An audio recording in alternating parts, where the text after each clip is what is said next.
All right, the last time that we met, do you remember that? It was like last week. We talked about Aristotle, and I reviewed for you the 3 artificial proofs and inartificial proofs, what they were. We talked about argument structure, we talked about reasoning, and we also talked about the 3 genres. And as we were getting ready to leave, I told you that we were going to talk about the 5 canons of rhetoric. And between Aristotle and Cicero, we have about 200 years. These 200 years were important. They went from 100 BCE to 100 CE. What happened in between there?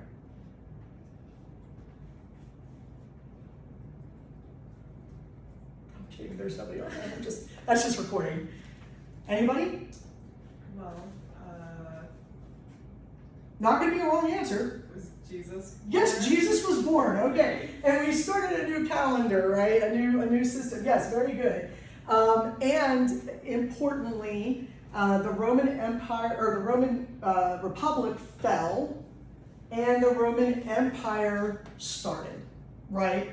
So we have this little bit of time between 100 BCE and 100 CE, AD, whatever you go with, I don't care. And in between here, we had a ton of things happen. Yes, Jesus was born. I'm not really sure that matters to us all that much, but like the Bible wasn't written till long after, things like that. And we don't really know that he was born in year 0. We just kind of assign that. Very weird. So Jesus is born, but more important to us is that the Roman Republic falls and the Roman Empire begins.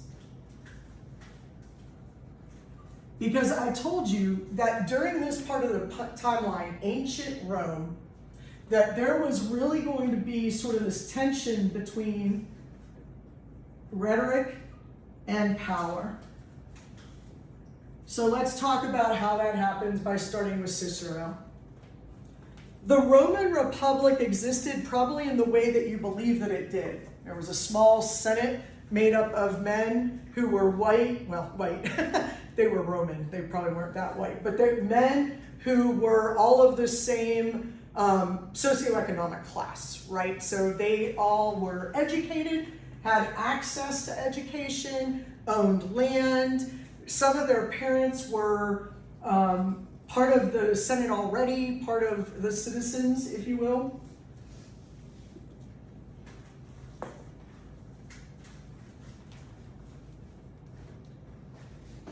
Cicero was born into a high-ranking family. I told you what his name means, right? What's it mean? Chickpea. Really not that classy. Cicero, he is considered the best orator to ever exist by all of the people who followed after him. Now, we have no way to know, right? I mean, we might disagree, I don't know. But when Quintilian wrote, he said Cicero was the best. And some of the following theorists in the medieval period fall back to Cicero as being this great orator. There are books that are written by his right-hand assistant, if you will, his secretary. I'm not really sure, but he took notes on everything that Cicero did. And that is a fascinating read. Self-doubt that Cicero had, questions he had, thoughts he had. But you know what? You're not here for that, unfortunately, because that's more entertaining. Cicero was a very public figure, and he was considered to have the most powerful rhetorical impact. Why is this all important? Because in the Republic, a republic is a decentralized power.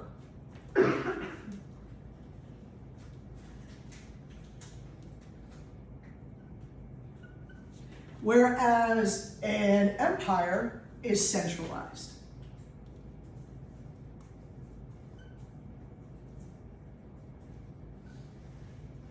What do I mean by that? I mean that in a decentralized power, like a republic, like the one we have currently, supposedly, that one, the power is decentralized because the power is in the hand of the people, right?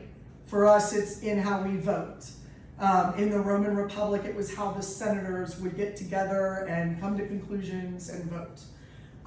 So that's what decentralized means. That power is decentralized amongst more people. Centralized means that there's all this power, usually in one person or a few people, okay?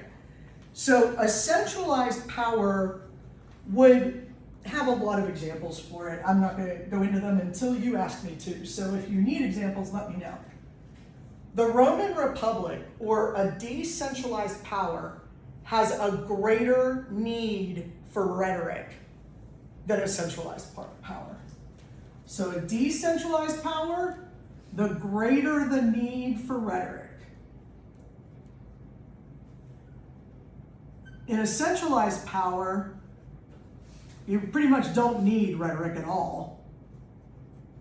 And I mean an understanding of rhetoric, or the ability to speak from, to perform rhetoric in an ethical way. Now, do you have any questions yet? The question I always get right now is, but Dr. Dudash, that doesn't make any sense. Hitler was considered a great rhetorician, a great speaker, and he was a centralized power. That is true. Let me explain how this works. Hitler was elected democratically by a decentralized power. And then when he took power, that power became centralized. What is the one thing you don't want in a centralized power? You don't want the people able to gain any power. Does that make sense? So when people talk about Hitler's speeches, the ones that we see where he's barking orders, and those weren't the inspiring speeches, folks. Those weren't the great rhetorical acts. At that point, you're just giving orders. And in German, it sounds really angry, but you're just giving orders. You're just telling people how it is. And you're not taking anybody's opinion about how it should be, right?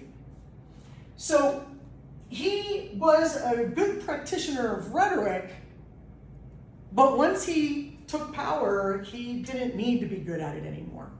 And in fact, what you really need to do is ensure that your people don't understand rhetoric. Because if they do, then they know how to gain power. So that's one thing that decentralized governments right now, that's one thing the people have, right?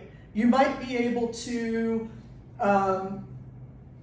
consolidate power in some way, but the people already know how to coalesce, organize, fight back, help each other, build community. All that can't be taken away.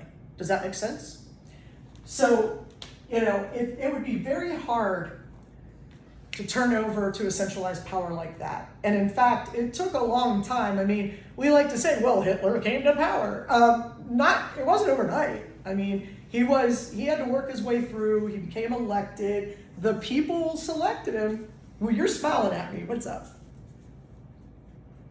We're just falling into a lot of similar patterns in his other election that I think is really sorry. Are we? So here's the thing. Right before this class, we're in social movements, and everybody is a flaky liberal. In that class, myself included, we tend to go off the deep end. But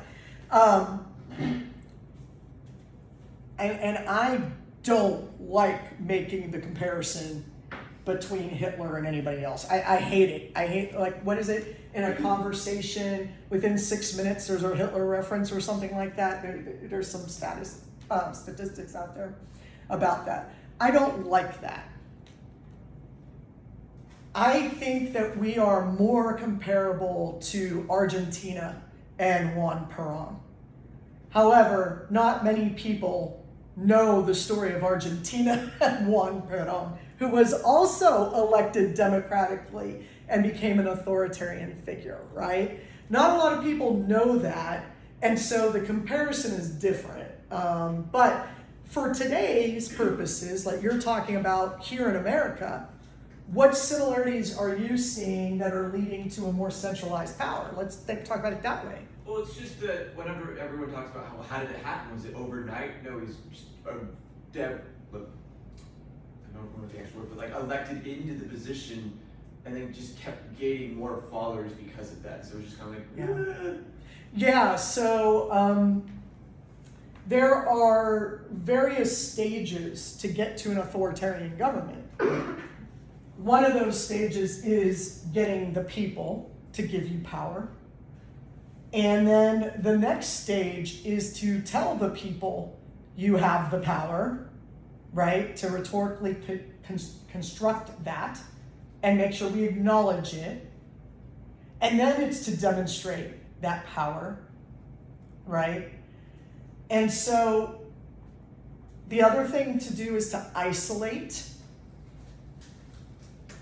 and to marginalize large groups so that your so that your people are divided, so that they're easier to control, right? yeah. And then if you're really smart, I guess, you get them to turn on each other and tell them they have to. I can see how that rolls out, right? Like we can see how that happens. With Juan Perón, it was more like an economic thing, right? Took all the money and kept the power that way. With Hitler, it was literally a social power of I will command, right? A very militaristic power, even more than Juan Perón. So Juan Perón was also in a very impoverished country that did not need to be divided. It already was, right? Out of sort of they weren't at civil war or anything, but they were divided socioeconomically big time, right? So taking advantage of a decentralized peoples requires that you understand how to break them down. Do you see any examples of us being isolated right now, for example? Is it the tariffs? That's like the biggest thing that comes to my mind. Just like the starting of it almost. It's not, I'm not saying right now he's stepped into power and it's going to be like immediate next day, but it's just like little bits and pieces. I'm like, why are we getting into these fights with Greenland and terrorists and all that stuff? It's very like, is this necessary? I think it's kind of a pissing contest. Yeah, I agree with you on that. I'll tell you what's not. We left WHO, the World Health Organization. We cut off funding to the NIH. National Institutes of Health is part of International Institutes of Health. We are the institutions of health. That's partially because of money that we're talking hundreds of years here. On the other hand, we've also pulled out of the Paris Agreement and threatened a NATO country. And not a lot of people understand what that means, right? But the NATO agreement, the North Atlantic Treaty Organization, I think is what it stands for. That, I don't know how Colombia got in there now that I'm thinking about it, but I believe we let them in at some point. But those countries, we have a treaty that we will not attack each other militarily, that we will not go in, that we will defend no matter what. What are we going to do with Colombia? Are we going to go in there? They don't have a military, and all of our NATO allies are going to come and fight against us? That would not end well for us. I mean, not that, we don't have the strongest military in the world. I'm sure we do. But I'm pretty sure other countries have some pretty good power as well. Colombia doesn't even have a military, right? But the message we're sending is we don't want to be involved in world health. We don't want to be involved in developing new strategies for diseases and for illnesses. We're not going to fund any grant work anymore. That includes health, by the way. We're going to start turning on our NATO friends and family, meaning that we will violate the treaty, or at least we're threatening to. And by the way, just for kicks, we're going to buy Greenland. Which the Greenland president or whoever presides has already said, F off, right? He literally said that. I think that was the president or the prime minister of, yes, because they're part of Denmark, so I wasn't sure how that worked. So the prime minister of Greenland came out, gave some really good arguments as to why he wasn't going to sell Greenland, and then put his middle fingers up. It's pretty interesting, I'm not gonna lie. As a rhetorical strategy, that's interesting to me, you know? So, yes, there are some things we can point to that go, okay, we're isolating ourselves both rhetorically and materially, right? But all of these treaties and the World Health Organization and the National Institutes of Health, those are done by rhetorical acts. That's how they exist. There's no WHO building anywhere. There's no NIH building anywhere. It's buildings all over the place, right? So it's a rhetorical act to say, we're pulling out of the Paris Agreement, the NIH, the WHO, etc. Does that make sense? All right, so we are taking some steps that might be concerning, right? The good thing about us is that we've got a lot of other power structures in place that we haven't seen play out yet, right? We haven't seen how the Supreme Court's gonna react to this stuff. We haven't seen how Congress is really gonna react to this stuff. We did see how the Supreme Court reacted in the sense that one of the district judges said, no, you can't end birthright citizenship, sorry, right? One of the Supreme Court judges said that. Now, when I say one of the Supreme Court justices, you realize the Supreme Court's a lot bigger than just those 9, right? It's spread out. So it will continue to go up, I'm sure, in the, and are the justices going to say, hey, yeah, let's end birthright citizenship? I would imagine that you need to ask yourself what their last names are. It's not Smith and Jones and everything else. Sotomayor, yes, she was born here, but if she doesn't have birthright citizenship, maybe she's going to be sent back. I'm going to be cut into 3 parts and sent back to the other. Like, we could really go to the ridiculous end here if we wanted to. The good news is that we've got plenty of time, right? Because if you're just seeing hints of it starting now, it's going to take a while to get to anything that we're afraid of, like a purely centralized. Now, there are some people, I don't know if you remember, was it last year or the year before, people were talking about the Roman Empire?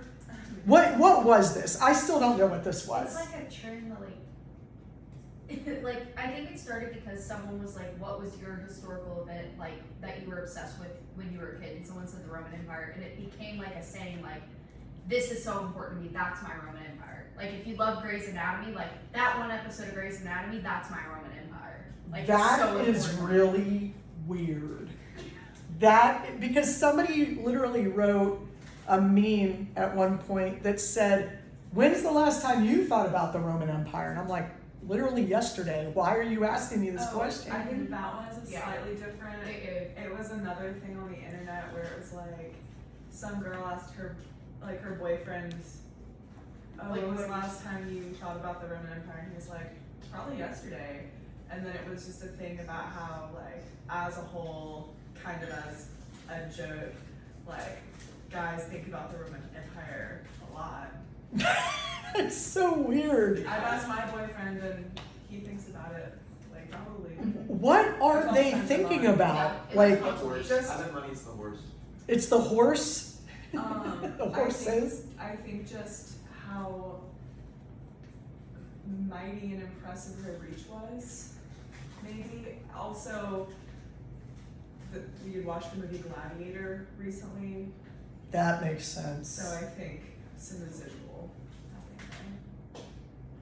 Seeing people killed by a lion always inspires me to think. Yeah. Yeah. I mean, it is interesting in the sense that I'm not sure how that happened, but it happened. So now think about it. Everybody's talking about an empire. Was that a prep? I don't know. It was certainly a good coincidence, though, right? So, decentralized power, increased need for rhetoric. Centralized power, less need for rhetoric. This becomes important. That will be on an exam, by the way. And let's start with the Roman Republic, Cicero.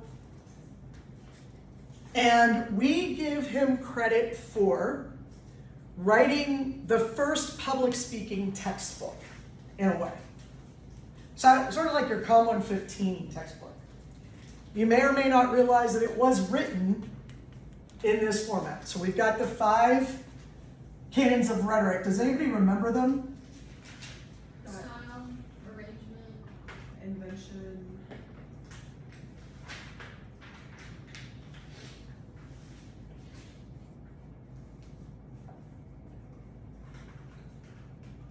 Guess I wrote style way too far down there. Delivery.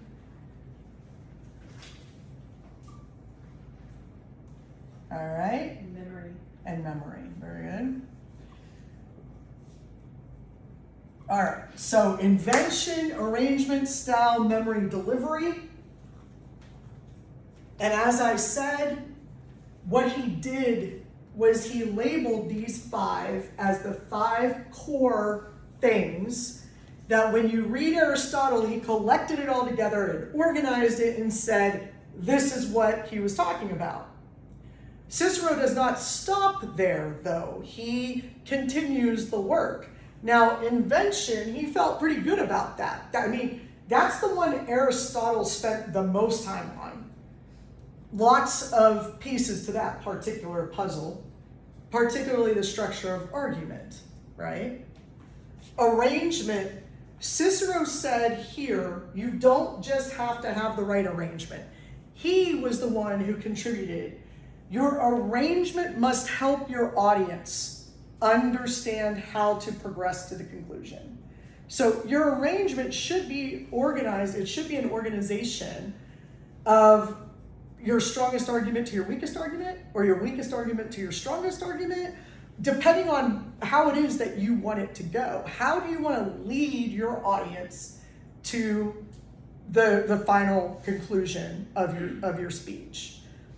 So arrangement becomes more than organization, becomes a part of your argumentation process. Style, he said there were actually 3 different levels of style.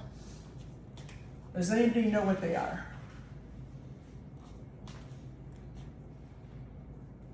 Okay. 3 levels of style.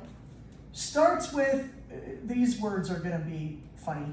The common style being not everyday conversation. These are styles of formal speeches. Okay, I want to be clear about that. These are style levels of formal speeches. So when I say common, I'm not talking street talk here. I'm talking about having a conversational tone with an audience when you understand that their level of knowledge, their level of understanding requires you to talk to them at that level. Newspapers in about, I can't remember when I said this, I said it yesterday. I don't remember when they decided this. I want to say it was somewhere in the 70s to 80s. They started writing newspapers at the level of a 6th grade reader.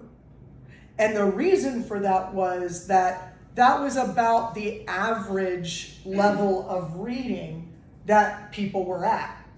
So they started writing at the 6th grade level. This is the same thing here. You're understanding what the tongue is, what the language is that's required. The 3rd level, the final level, I guess there's a reason I'm doing this, is grand. This was when you understood that your audience needed to see big gestures, a lot of facial expressions. He talks about wearing the right toga. He even says that sometimes you'll have to take off your toga. I'm not really sure where that comes in, but okay, Cicero, whatever you have to say. He talks about how you must be able to take what your audience knows and utilize that for the level of your speech. So style is not just how I talk, but it's a lot more work than that. And the reason why I put the common and then the grand is because, does anybody want to guess what the third one is called? You ready? It's shocking. Middle. The middle style. A lot of people have asked me, can you give me examples of these three different styles? And so I always go and attempt to find some style, some people who differ in style. And I always end up coming with ones who were like presidents a while ago, because I'm getting older. So I would say that if you can recall these people, the grand style done by the actor, Ronald Reagan, done by, the grand style is Obama. You know, the big gestures, the moving around, the rolling up of the sleeves, the taking off of the jacket, wearing a tan suit. The man was brave. I'm just saying that he had a lot of big gestures and signifiers to his audience for what he believed to be the tone of the office, right? Then you have a middle style. And for middle style, I really go with like George H.W. Bush, who you guys won't remember. But I think also Joe Biden during his presidency is sort of a middle style. He understands the government very, very well, but he also understands the people of America, sort of meeting them in the middle, you know. He always talked about being from Scranton, Pennsylvania. I'm sorry, I would find that embarrassing personally, but whatever, it's fine. I'm from Pittsburgh, so, you know, we don't really like the eastern half of the state, so they could be sold off to Philadelphia, or to Maryland or something, Delaware, I guess. He said, I was raised in middle-class America in Scranton, Pennsylvania. I believe Scranton was a steel town and a paper town, so very industrialized, part of the Rust Belt now, right? So I know what that's like.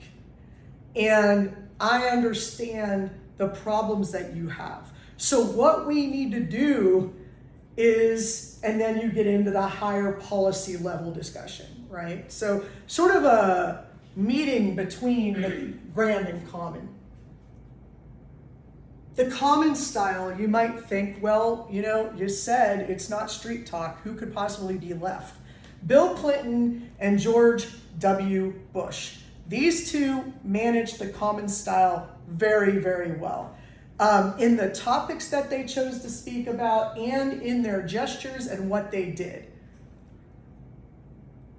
Bill Clinton played the saxophone and talked about whether he wore boxers or briefs. Very much in the style of the younger audience, right? In 1992, when he was elected, it was my first election. And my generation, Generation X, was so hard to reach, and they needed a young, hip guy. So this guy comes out of the darkness. I mean, he was the dark horse coming out of Hope, Arkansas. And he was not the one any of us thought was going to end up running as a Democrat. There were a lot of other older gentlemen that seemed reasonable. And there were Republicans too. I mean, so they went and they pulled this guy out of Hope, Arkansas, out of the governor's seat, I believe. And it was like, where'd he come from? I don't care. He's cool. He plays the saxophone. He talks about boxers and briefs. He's cool. And he speaks at our level. You know, he had a Southern accent that was thick. You know, he would challenge Jimmy Carter in the Southern voice. I mean, really. It wasn't just Southern. It was middle America Southern. You know, it was very Arkansas. Very pronounced. And he utilized that with the things that he said. I feel your pain, as a way to identify and relate to his audience. Very much the common style. A lot of people, when George W. Bush was president, did say, man, I'd just love to go have a beer with that dude. And you know what, I'll be honest with you, I wasn't his biggest fan, but I'd like to go have a beer with him. He seems like fun. You know what I mean? He seems like someone that is on my level. But you're still giving formal speeches, so it's still a style of speech. Do those 3 levels of style make sense to you? Okay. Those will come up again later, but for right now, memory, you might remember I told you last week, memory is not about memorizing word for word. It's about understanding the point that you need to repeat to your audience. So in ancient Rome, Cicero would give a speech. Other people would go and repeat that speech to the smaller towns outside of the Acropolis, right? You didn't have to do it word for word exactly like Cicero.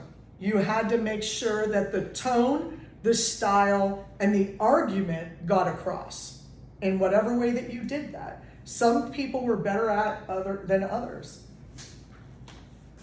And then finally, delivery. And here's where Cicero comes in with what all is included in there. And we use different words for it now. Some of the words that you might know, paralanguage. All of the stuff that goes around the language. We're talking tone. We're talking rate, right? We're talking pitch. We're also talking about nonverbals. So the way that you move, the hand gestures that you use are reflective of not just your argument, but of your style. And again, remember I told you, he said what clothing you should wear and different colors that you should wear. I don't really get into that because, I mean, do you really need to know whether it was going to be a light blue toga or a deep red crimson toga for whichever event? No, we don't need to know that. But he got very specific. Okay. So we have these 5 rules. You must follow these 5 rules. You must have ethos, pathos, and logos and goodwill towards your audience. But there was something that Cicero said, which was that there was a such thing as a perfect orator. He believed you could have the perfect speaker. And in order to do that, you did have to have talent to some extent, but you also needed the training. So there were some people, he said, that would never be perfect orators, but you could train them to be good enough. And there were some people who have a natural talent, but never wanted to be trained. I don't know that there's ever been one that came with the talent that was trained so well that they were the perfect orator, but I'll tell you who Quintilian said it was. He said it was Cicero. So go figure. But with talent and training, you could actually become a perfect orator. Now, the question becomes, when does training start? And for Cicero, training began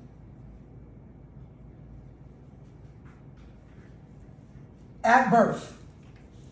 He went so far as to say the wet nurses for the babies should be able to speak properly so that the baby would be raised from birth being taught the proper way to speak. Yeah, it sounds nutty, I know. It feels nutty saying it, honestly. I'm not really sure that Cicero had children, so I'm not really sure that he understood. But yeah, literally at birth you start teaching, because he would not be a fan of baby talk that we do nowadays, you know, like goo goo, gaga, or whatever. that we do it. I don't know if we still do that with babies. They did that when I was a child. That might explain some things about me. But nowadays, you talk around a baby, you use proper language more often than not. One of the ways I saw this was with my brother's kids. He had 5. Why do we need that many Dudashes on the planet? I don't know, but he did it. And when the baby, the oldest was born, everybody was all around her, talking to her, playing with her, and all those things. You would think, wow, by the time you get to the 5th kid, that kid's got to be dumb as a rock, right? You're not reading to them at bedtime anymore because you're too damn tired and old, right? Her bedtime is like 2 hours past yours or whatever. But she's like the smartest because she didn't have 2 people speaking properly around her. She had 3, 4, 5, 6 people speaking properly around her. Does that make sense? So we can kind of see that this is demonstrated in real life with Cicero's plan that you start at birth. All right, I'm going to move on to another subject. Is it okay to erase this? Y'all got it? Okay.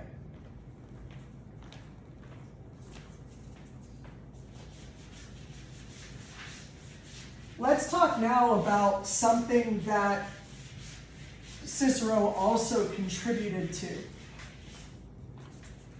And that was the education system. I don't know if you all remember a time when we used to talk about learning the 5 R's.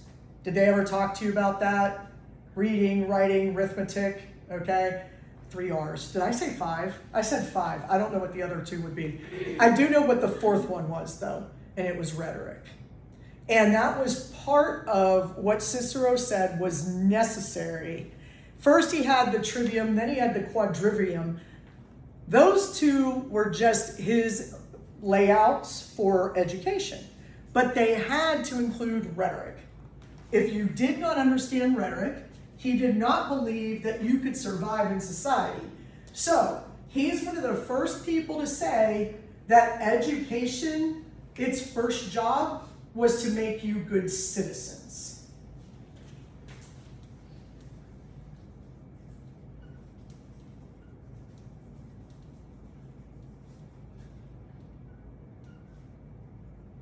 So our first job in education is to make you good citizens.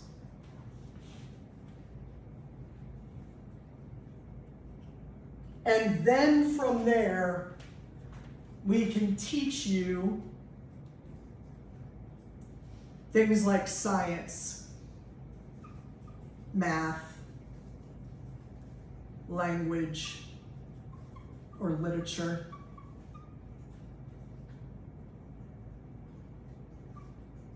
But first, you must understand how rhetoric works. Now, that might not sound like it makes sense to you either until you think about it this way. All math is proof. It's proofs of whether numbers add up or don't add up, right? What do we call those 3 important things that Aristotle gives us? Proofs.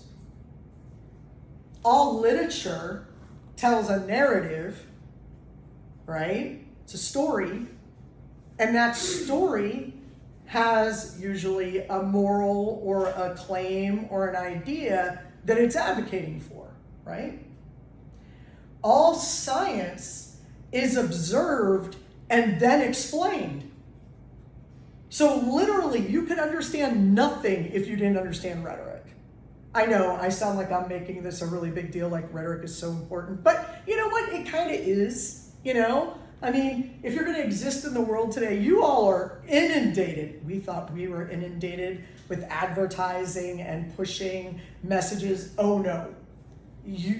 Now, I looked at a website today for a church. Don't ask why. I was looking at a website for a church today, looking up information, and it was so much that I didn't even know where I'm supposed to look.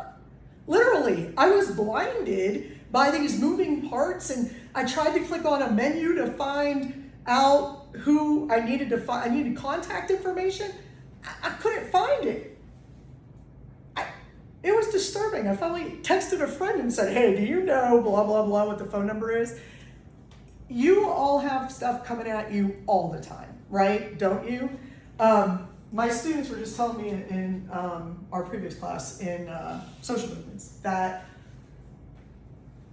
we had talked about movements on campus. And I had said that there were college Democrats on campus, but that there weren't college Republicans. But what there was Turning Point USA, the youth version of Turning Point, which is supposed to be, I believe, a nonpartisan conservative movement, right? And apparently, so many of them, their phones were listening, and when they left class, Instagram started sending them like commercials for Turning Point or advertisements, and like they would go onto a website and a Turning Point. And this is, I mean, you all are listened to constantly. You're surveilled. Even my phone is surveilling me right now. You're surveilled. You are not just surveilled, but you are listened to even in public. And then they use that to market to you. So you're in a constant state of having arguments pushed at you. And if you don't understand how that's happening, you could very easily just fall prey to it, right? Which is what propaganda is. And that's not good. Propaganda only gives you one view of something, right? Doesn't give you the whole view. Rhetoric requires that you understand all of it.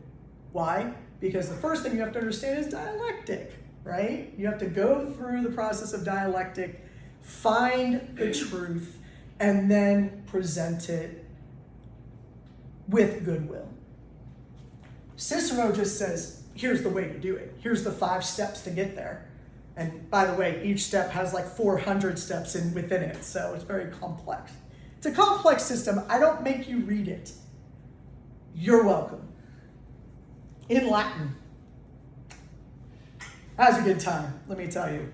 Man, sometimes I'm so jealous of you all. I had to say all of the 5 canons in Italian.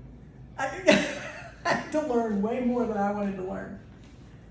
Okay, so the education system became based on rhetoric. And that was true until we hit something very important, and that is the fall of the Roman Republic. Now, did anybody happen to catch how Cicero died? No? Okay, well then I'm gonna have to tell you, so hope you're not sensitive. Trigger warning, I guess. So he was literally we don't know what order this happened in, but his tongue and his hands were cut out. I know, I told you, I tried to warn you. His tongue and his hands were cut off, and then his head was cut off, and it was put on a pike in front of either the town gate, the city gates, or the halls of the Senate. I don't remember where, or we don't know where exactly, but it was public, and here's why. His most powerful, like the things they felt were the most powerful on Cicero were his tongue and his hands, because he was such a good speaker. Now, the question is, why? Why did they do that to him? Was it the people, the citizens, was it just the Senate? What happened? There's 2 versions to this story, at least. I'm going to give you both of them just because one of them is sort of the soap opera version, and the other one is just boring history, which is probably most accurate. Yeah. Where in the timeline of the fall of the Roman Republic was Cicero killed? Literally, we believe right around 100, like Okay. right around 100. Okay. So like, is that? Wait a minute. Is that 100. at the beginning or the end of the Republic? The end of the Republic was really like 100 CE AD. Yeah. So I was right. 100. Right around there. We think. I mean, do we really know anything? Is there anything we can actually learn or know? Which is why I'm going to give you these two versions, because the historical one is boring. So here's the historical one, and this is probably the most accurate. The Senate had a little bit of a crisis where some people, particularly 3 people, decided that they wanted to assume the power and make it less democratic, right? And those 3 people, depending on which version you read, those 3 people got together and said, well, if we're going to do this, we need Cicero. So let's pull him in. And then you have like 4 people in power, which of course is still a pretty authoritarian regime, right? These would be what we consider the oligarchs of today, the rich, powerful people for whatever reason. So they go to Cicero and they say, this is what we want to do. And Cicero's like, what the hell is wrong with you? No, that's not how a republic works. And then they kill him in the town square, okay, or in front of the city gates or wherever. That's the boring version, and that's probably what happened. His tongue and hands were cut off, though, and so was his head, and it was hung as a warning to anybody, bless you. It was a warning to anybody who thought that they could rise up above those 3 that were going to be in charge. Don't you dare speak out against us, or we'll put your head on a pike, right? Okay, so that's the boring version, I guess. Here's the soap opera version, and I have 0 idea how historically accurate this could be. So I'm telling you a story right now. I'm telling you a story. So here's the soap opera version. The story goes that Antony was one of the ones that wanted to take power. And the reason that he thought we should centralize the power was because Cleopatra told him that's what we should do. And she said, if you want to do that, you better bring Cicero's head on a plate, essentially, to make that happen. And then basically on the orders of Cleopatra to, I don't know, Antony, they murdered Cicero because she knew what a threat he was. I don't know. I'm not even sure that's like historically accurate in the timeline, but there's a story for you. I think people like to make it sound more romantic than it was, the Roman Republic and the Roman Empire. I mean, we romanticize this stuff all the time. It was dirty and disgusting and violent, like, period, right? Some people say the day that Cicero died was the day that the Republic died. That's obviously representative. He represents the voice of the people here. The day the voice of the people die is the day that the Republic dies. And thus, when there's a rise, and you know we eventually get to one leader, right? We get to one emperor. So it took time to get from Cicero to the like full-on single leader emperor empire of Rome. And of course, how long did the Roman Empire last? I'm not really sure where people put that because it was absorbed by the church, right? It became the Holy Roman Empire, which, if I recall correctly, meant that individual leaders in the Western world had to be basically chosen by the Pope, and the church was in charge of everything, right? We get to that point at some point down the line. So we have Cicero, who has explained to us how we can actually serve the public, make them citizens, give them the information, the education that they need, and give them the ability to rise up and represent themselves. And people didn't like that very much.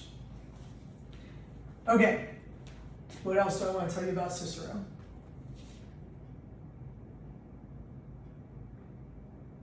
That seems like okay. What do you guys want to know about Cicero? Anything?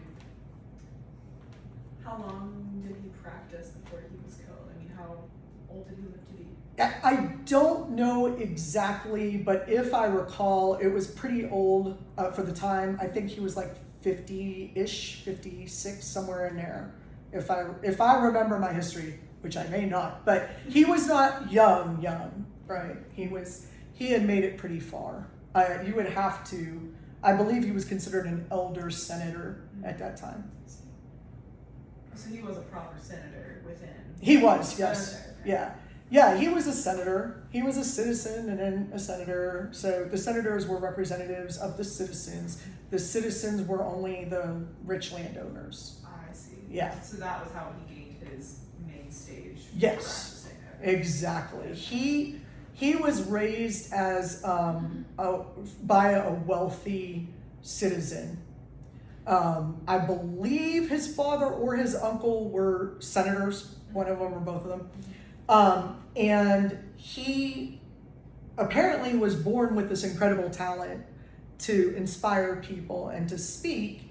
And so he used that to be a senator, right? To rise up in that. They called them consuls sometimes too.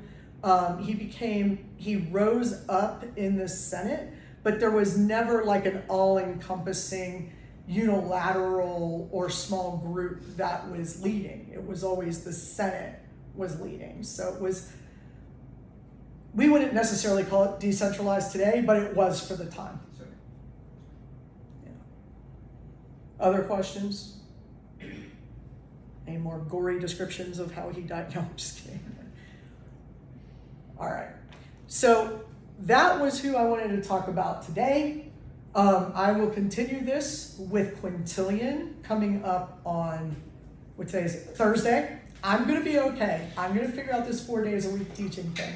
All right. Any other questions, comments, concerns, complaints? Any issues? Is the book correct? Is the syllabus correct? Okay. All right. Well then, also the next time we meet, I think I'll talk to you about paper 1. How's that sound? Okay. All right. I'll see you Thursday.